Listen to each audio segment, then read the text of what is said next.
Son las 16:37 en la Argentina, tenemos 5 horas más en territorio español. Creo que está del otro lado, ya conectado, el señor Adrián Fernández, que vamos a repasar un poco la actualidad de la IndyCar con la carrera de ayer en Toronto. Para mí es un gran honor tener un tipo que sabe mucho de la IndyCar, que bueno, tiene también su canal también en la plataforma de Twitch. De hecho, estamos saliendo también por Twitch, así que bueno, te saludo, Adrián, ¿cómo estás? ¿Qué tal? ¿Cómo estás? Buenas noches. Bueno, buenas noches aquí, buenos días allí. Claro, sí, aquí todavía es la tarde-noche ya casi, porque bueno, estamos ya transitando el invierno. Bueno, la IndyCar se presentó ayer en Toronto. Adri, bueno, nosotros siempre enfocamos la participación en el equipo de Ricardo Juncos, en el Juncos Racing, con un Calum Aylott que había clasificado muy bien, pero bueno, la carrera fue un poco para atrás con algunos problemitas, pero bueno, finalmente lograron terminar decimocuartos. Sí, la verdad es que ha sido una oportunidad un poco perdida, yo creo, para el equipo Juncos, porque Calum había firmado un sábado bastante bueno, consiguiendo esa séptima posición. Casi se mete por primera vez en el Fast Six, además con el mejor ritmo de todos, con el neumático duro. Y por desgracia no consiguió consolidar ese ritmo a principio de carrera y después tuvo ese error a la aproximación, creo que fue en la curva 3, donde se fue largo. Y ahí fue donde, por desgracia, su carrera se fue al traste, al menos en lo que eran las opciones reales de top 10. Sí que es cierto que después, pues bueno, aguantó bien, consiguió ese puesto 14, que no está mal, pero creo que el Juncos seguramente veían una buena opción de conseguir un buen resultado en el top 10, que teniendo en cuenta la situación del equipo dentro de la clasificación de entrantes del campeonato, pues habría sido un buen impulso. Sin duda. Sí, Hugo, ¿cómo? Hasta Jorge también. Sí, Lo saludo a Adrián. Y ¿Qué tal, Jorge? Un placer. Vos sabés que me comentaron que el problema de salirse de pista, que por suerte tenía una vía de escape y pudo regresar, fue que tenías problemas en uno de los alerones delanteros que se le metió abajo y perdió carga. Entonces ahí fue cuando a la siguiente curva se va afuera y eso lo retrasa. Sí, al final fue una circunstancia un poco fortuita, digamos. No, creo que recuerda que fue la prenda de ropa que había en la aproximación de la curva 1, probablemente lo que afectó al agarre de ese alerón delantero, de ese ala delantera, y que acabó causando la salida de pista de Calum, que en realidad, pues bueno, yo creo que en general el equipo Juncos, o sea, en líneas generales, al final, quitando este pequeño error, yo creo que han dado unos buenos pasos hacia adelante, porque si bien es cierto que el piloto está rindiendo a muy buen nivel, al menos los sábados, desde luego Juncos ha demostrado que con la alineación de un coche están haciendo buenos progresos en circuitos complicados como el de Toronto, ¿no? Donde habían estado solo una vez en 2018 y fue un desastre con René Binder. Quedan por delante de los coches de McLaren, de los coches de Rahal en quali. Ahora solo queda consolidar eso en las carreras, por supuesto. Teniendo en cuenta, obviamente, que es un equipo de un solo auto y que, bueno, que se, digamos, unió, digamos, fuerzas con Carlin para tratar de, digamos, de tener un poquito de mejor, digamos, material este año. ¿Cómo lo ves ahora, hasta ahora la temporada de Juncos y de Calum? Me parece de Calum de menos a más y de un equipo también que va con él de menos a más también, a pesar de los recursos limitados, ¿no? Exacto, al final creo que el factor diferencial con Juncos es estar operando con un solo coche. El propio Ricardo fue, digamos, consciente de que pasar de no haber hecho una temporada completa a operar dos coches en una temporada podía ser un salto quizá muy brutal para el equipo, que realmente por capacidad de recursos humanos y por capacidad técnica podía plantearse ese reto, pero quizás, digamos, parecido a como Foyt ha tenido tres coches, ¿no? Con limitaciones, teniendo que repartir gente entre los tres coches, no de forma nunca ideal. Entonces, bueno, es un compromiso, digamos, que creo que está pensado más en la sostenibilidad a largo plazo del proyecto que otra cosa. Ahora que saben que tienen la financiación de Brad Hollinger, que como muchos sabrán ya era el anterior socio comercial de Williams en Fórmula 1, pues ese factor, digamos, que lo tienen un poco más suavizado, pueden centrarse más en construir para el futuro en vez de estar pescando sponsors. Y yo creo que es importante tener esa estabilidad porque por lo pronto Aylott tiene este año para aprender sin la presión, sin estar tampoco en conversaciones muy locas sobre si ocupará algún asiento el año que viene, como si pasa con otros novatos o pilotos de su zona, y puede centrarse en construir de cara al año que viene quizás pues conseguir mejores resultados para el equipo Juncos, meterse por ejemplo en un top 15 de la general, quién sabe si quizá hacerlo con un compañero, ya sea en algunas rondas o la temporada completa, eso es algo que habrá que ver. No sé si Jorge querés aportar más también. No, quería preguntarle a Adrián que, bueno, esto de un segundo auto, que, o sea, ¿es como en todos lados? O sea, para repartir, para conseguir más data, o qué en la IndyCar potencia tener un segundo auto. Bueno, la principal ventaja sobre todo es que tienes una referencia para el setup si algo sale mal en tu coche. Es decir, si empiezas los libres y vas perdido con la configuración del vehículo, siempre ayuda a tener un segundo input por parte de otro piloto que tenga a lo mejor un estilo diferente, una forma diferente de tratar los neumáticos, que esté probando también cosas distintas y puedes contrastarlo. De hecho, este juego de números en IndyCar se nota mucho también con los equipos que tienen 3 coches respecto a los que tienen 2. En algunos casos no se aplica bien, como ha sido el caso del equipo Rahal, que pasar de 2 a 3 coches pues les ha ido en perjuicio por diferentes circunstancias, pero por lo general contar con 3 vehículos ya de por sí te da un banco de datos muy importante. Tienes más referencias de qué ha funcionado mejor y peor con los setups, sobre todo a nivel del desgaste de los neumáticos, que es muy importante cómo gestionar esas vueltas de más que te pueden dar muchos puestos de ventaja, ¿no?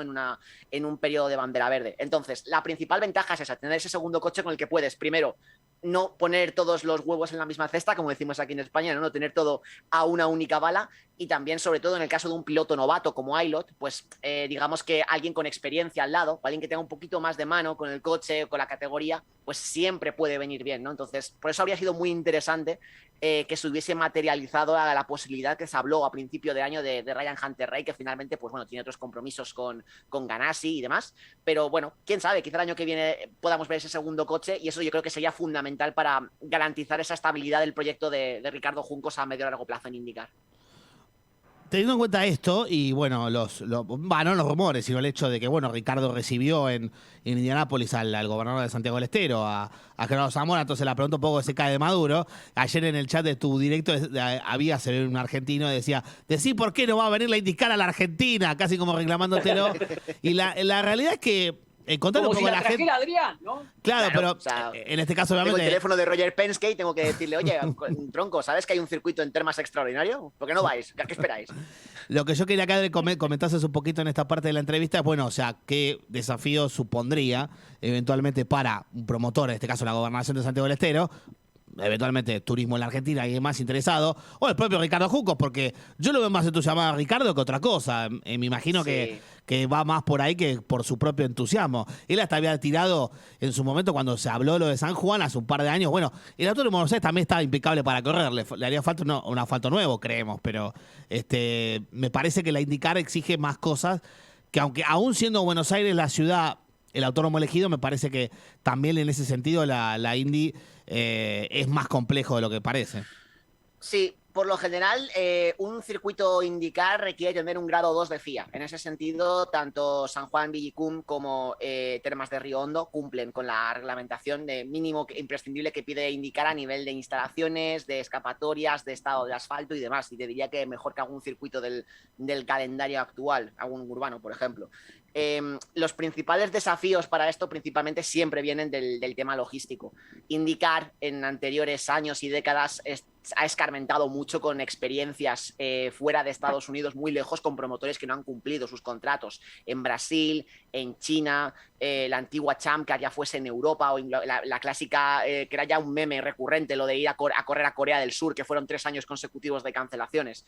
Entonces, a día de hoy, Roger Penske, y esto es algo que ha tenido él siempre como, digamos, visión, ya desde los años de la CART, él siempre ha priorizado el mercado norteamericano y hacer la categoría sólida en el mercado norteamericano antes de explorar vías extranjeras, y que siempre que se explorasen esas otras vías fuese en Norteamérica, ya fuese en Canadá o en México, donde por desgracia todavía no se ha vuelto a correr. Si alguien de fuera de Norteamérica quisiera tener a la IndyCar, tendría que ser algo que fuese beneficioso para el campeonato y para los equipos, es decir, que el promotor corriese con todos los gastos, que la aventura de salir fuera de Norteamérica supusiese un beneficio neto para el campeonato, y eso es una labor principalmente, por supuesto, de promotores y de sponsors, y tener una solidez contractual. ¿Podría Argentina proporcionar esa clase de garantías? Pues eso es lo que no sabemos. No sabemos las conversaciones que ha tenido el gobierno de Santiago del Estero. O sea, tengo mis dudas, la verdad. No, y con una situación económica y un dólar por las nubes es muy difícil traerlos y ofrecerle algo como, por supuesto, la categoría, me querés, me tenés que pagar todo y yo voy a ir y tengo que tener un beneficio. Estamos lejos de eso. Claro, es que, y no es por gusto en este sentido la posición de IndyCar. Ya ha habido ocasiones donde han apostado, digamos, por la viabilidad de un evento sin necesidad de tener un cheque al principio, y eso luego ha resultado en pérdidas importantes, en perjuicios importantes para los equipos y para el campeonato en sus diferentes versiones. Entonces, la postura es esa. El campeonato de por sí está en un número de carreras estable de 17 eventos, donde realmente a los equipos por la economía no les interesa tener más, no les interesa comprometer más gasto ni más dinero de los sponsors, y que si algo entra tiene que ser siempre un beneficio. No es como si no hubiese espacio en el calendario porque tienes 2 rondas en el rutero de Indianápolis y 2 carreras de óvalo en Iowa, o sea que realmente podrías reemplazar alguna por otra y hay algún circuito que se puede ir saliendo. Espacio siempre hay. La cuestión es que haya los suficientes medios y la suficiente disponibilidad de los que tienen que poner la panoja, que es lo importante. Saliendo un poco de esto, ayer la Indy corrió en un callejero de Toronto después de 3 años, pero bueno, sigue siendo la única carrera en Canadá. Me da la impresión de que se queda un poco corta en ese sentido, ¿no? En otra época teníamos Vancouver y teníamos también en una época el aeropuerto de Edmonton. Exacto, durante más de 20 años hubo 2 carreras en Canadá, incluso un año que hubo 3 carreras en Canadá en los últimos años de la Champ Car.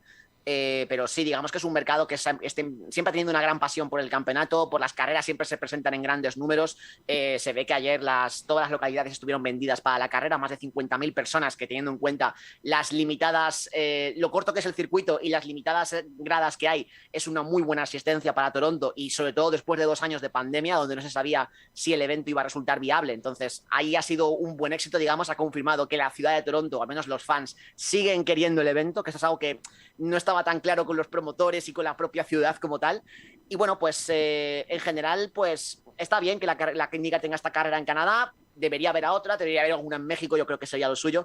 Y un evento que, bueno, yo creo que fue relativamente entretenido, creo que tuvo sus buenas variables. Fue una victoria, digamos, relativamente clara de Scott Dixon desde el momento en el que se puso por delante. Yo tenía 0 dudas de que una vez adelantado a Colton Herta, ese primer puesto no se le iba a escapar, no después de la sequía que llevaba. Y por detrás pasó un poco de todo. Fue una carrera donde hubo muchas alternancias, mucha gente que subió puestos, sobre todo precisamente la grande remontada de Alex Palou, pero también los avances de Graham Rahal y otros pilotos del top 10. En general creo que se quedó un evento bastante entretenido, teniendo en cuenta que la última experiencia de IndyCar en Toronto en 2019 fue para irse a dormir muy fuerte. Un circuito que, bueno, veremos cómo vienen los próximos años. Ahora tenemos una rara avis del actual IndyCar, porque tenemos doble fecha en Iowa, pero los óvalos no son tan habituales. A ver si el amigo Rogelio podemos tener algunos eventos más en óvalo, ¿no? Que siempre la IndyCar ha dado espectáculo en esta clase de circuitos.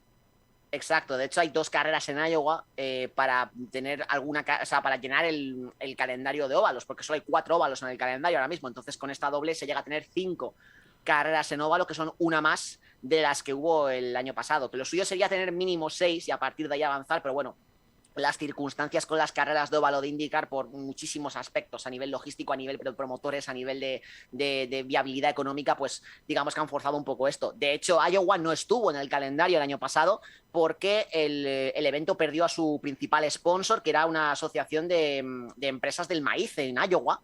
Se quedaron sin dinero y el óvalo estuvo a punto de cerrar. Ha sido una iniciativa por parte de un importante sponsor del campeonato, el equipo de Graham Rahal, que es de la zona, que han revivido el evento, han puesto una gran promoción por todo el estado para que vaya la mayor cantidad de gente posible.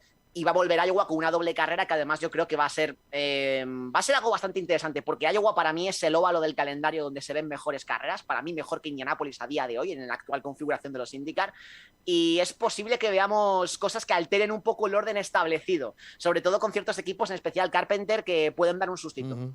Así es. Se anda muy bien en óvalo, por supuesto. Además, el propio Carpenter siempre en Indianapolis se destaca con un par de pole positions y demás. Te hago las 2 últimas. Esta IndyCar tiene el aeroscreen, como se sabe, y quizás mucha gente que nos escuche por ahí no tiene una referencia de, bueno, o sea, ¿a qué nivel está el IndyCar? ¿A un Super Fórmula? ¿A un F2? ¿Esta mitad de camino lo que puede ser un Fórmula 1? ¿Qué nos puedes contar sobre eso?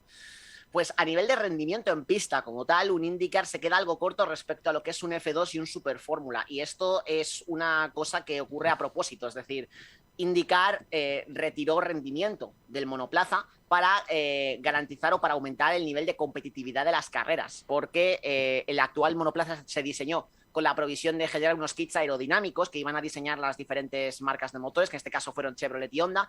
Y ese aumento de carga aerodinámica hizo que las carreras no solo se llenasen de trocitos de fibra de carbono por todos sitios, sino que además hubiese muchísimos menos adelantamientos. Entonces lo que se hizo fue rediseñar el chasis para que fuera mucho menos aerodinámico. Es decir, que es un coche que principalmente tiene mucho efecto suelo, que de hecho este rediseño ha sido en el que se ha inspirado la Fórmula 1 para su último rediseño de monoplaza, generar más carga desde debajo del suelo y no por la parte de arriba, con la consiguiente pérdida de rendimiento.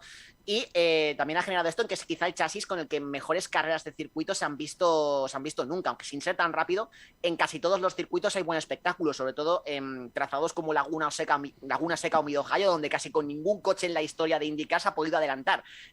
Laguna Seca el año pasado es el mejor ejemplo de un circuito que era ratonero de narices y que ahora parece que puedes adelantar en 4 sitios diferentes. Esto, como digo, viene a costar un poquito de rendimiento, ¿no? No es tan rápido como los coches de kart de principios de los 2000, que quizá era la gen más rápida que ha tenido nunca este campeonato. Y como digo, si lo comparas con un Super Fórmula y con un Fórmula 2, quizá está 1,5 segundos, 2 segundos por detrás. Pero esto podría cortarse porque en 2024 entrará en vigor los nuevos motores, que son mucho más potentes. Van a ser 900 caballos de potencia con todo combinado. Entonces va a ser una experiencia, yo creo, bastante más brutal y más parecida a la de aquellos años. Y me preguntabas por el Aeroscreen. Eso también ha tenido un efecto en el coche. Es decir, de por sí el chasis base era como 1,5 segundos más rápido antes de la aplicación del Aeroscreen, que es una cosa muy pesada que lleva encima el coche, que además es una estructura de titanio más reforzada que la de la Fórmula 1, que la del halo en sí. Además tiene la pantalla para, evitar que cualquier pieza entre dentro del vehículo, y eso teniendo un efecto no solo en la velocidad del coche por el peso, sino también por la distribución de los pesos, por cómo está situada en el coche. Así que todo eso influye, digamos. Y la última, en el caso de que saliera mal la experiencia de Colapinto en Europa, sobre todo porque, bueno, o sea, es muy difícil a la Fórmula 1, por lo que hablamos siempre, si recomendarías, una escalera en la Road to Indy, tal vez arrancando en la Indy Lights y después en la IndyCar, si a vos te parece que estás más cerca, de lo que Franco hace en Europa que nosotros, si te parece muy apropiado ese salto a Estados Unidos. Yo siempre creo que todo piloto de la escalera europea con talento que no tenga los suficientes recursos y que no tenga la garantía de estar en una, academia de Fórmula 1, que no lo consiga por las razones que sean o que no vengan al caso, siempre es una buena idea apostar por el Road to Indy, siempre y cuando sea consciente de que, aunque es mucho más barato, hay que seguir reuniendo el dinero para competir en, por ejemplo, una Indy Lights, que sigue siendo muchísimo más barato que una competición europea equivalente. Es decir, correr una temporada de Indy Lights a lo mejor sale del orden de $1,500,000 para un equipo competitivo. Es bastante mejor, en ese aspecto que diría incluso que la Fórmula 3. Yo no te digo Fórmula 2, que se va alrededor de los 8 millones, 10 millones de euros o 10 millones de dólares por temporada. Entonces, es una competición, un tipo de competiciones, el Road to Indy, donde tienes un poquito más de posibilidades de destacar. Cierto es que hay menos coches, aunque esto es un aspecto que el año que viene va a cambiar notoriamente, sobre todo en Indy Lights. Los circuitos, permiten que el piloto destaque un poco más, y sobre todo el tema de las becas, que es muy importante. Esto permite a pilotos que les puede faltar más patrocinio, conseguir un impulso importante si ganan el campeonato para progresar al siguiente nivel, y si ganan Indy Lights para prácticamente asegurarse un asiento de IndyCar, como ha pasado con los últimos campeones del campeonato. Así que, bueno, por supuesto, yo creo que Colapinto tiene el talento necesario para brillar en Europa, sin duda, pero si por alguna razón no pudiese continuar en la escalera europea, me encantaría que lo pudiese hacer en Indy Lights, sobre todo para que los aficionados sudamericanos hispanohablantes se quitasen un poco la espinita clavada con los casi, tanto de Esteban Guerrieri como de Santi Urrutia. Así es, que bueno, que Esteban ganó la Freedom 100 hace 10 años, pero bueno, no pudo terminar de subir al IndyCar. Así que bueno, estamos justo terminando el programa contigo. Adrián, la verdad que un placer escucharte como siempre, habitualmente en tu canal de Twitch. Si querés venderlo para que la gente que también escucha y ves F1 también los martes en Carburando te pueda también seguir, y bueno, con toda la actividad de lo que es la IndyCar, la Fórmula 1 y demás categorías que solés tratar en tu canal. Por supuesto, me podéis seguir en Twitch, en Adri Fernández Motor, es como se llama mi canal. Si lo buscáis en Twitch ahí con ese nombre entero, pues lo encontraréis. Hablamos principalmente de Fórmula 1 y de IndyCar, aunque también tratamos otras categorías y otras temáticas, así que sois más que bienvenidos allí. Y si me queréis seguir en Twitter también, donde doy la chapa con más o menos lo mismo, pues AdriánFM94, ahí me pueden encontrar. Adri, muchísimas gracias por este contacto. Un gustazo, Sí. Gustazo, la verdad que ya te voy a seguir, porque con todo lo de los argentinos a veces me pierdo un poco y no sigo mucho el IndyCar, así que bueno, me venís bárbaro, y bueno, te felicito por el conocimiento también de lo que tiene que ver con la IndyCar. Nah, muchas gracias. Y gracias a vosotros por invitarme, por supuestísimo. Un placer. Un placer, Adri. Abrazo, Bueno, Jorgito, nos estamos despidiendo, que ya estamos ahí sobre el filito. Dale, nos vamos. Recuerden que el fin de semana vamos a tener la actividad, como dijiste, WTCR en el circuito de Vallelunga, bueno, karting en Castelletto, con Giorgio y Martín, y después alguna cosita, bueno, Valentín Perrone y todos los sanjuaninos que se van a Motorland con el Campeonato de España. Buenísimo, Jorge, un placer haber hablado con Adri y también con Jorge. Así que bueno, mañana a las 4 en el YouTube de Carburando, el nuevo programa de CF1 en la versión de con audio. camisita blanca, viste que tengo están las dos versiones. En la versión, la visita blanca. Así que un saludo también para Adri, si está todavía por ahí. Y para Jorge del otro lado también en el Zoom. Y a todos ustedes que escucharon y vieron el programa, muchísimas gracias por habernos acompañado. Gracias por estos minutos también a la Radio Punto Cero, que están Vicky y aquí y a Diego en los controles. Nos vamos hasta el martes que viene a las 4 de la tarde con más Corazón de Fórmula 1. Chau.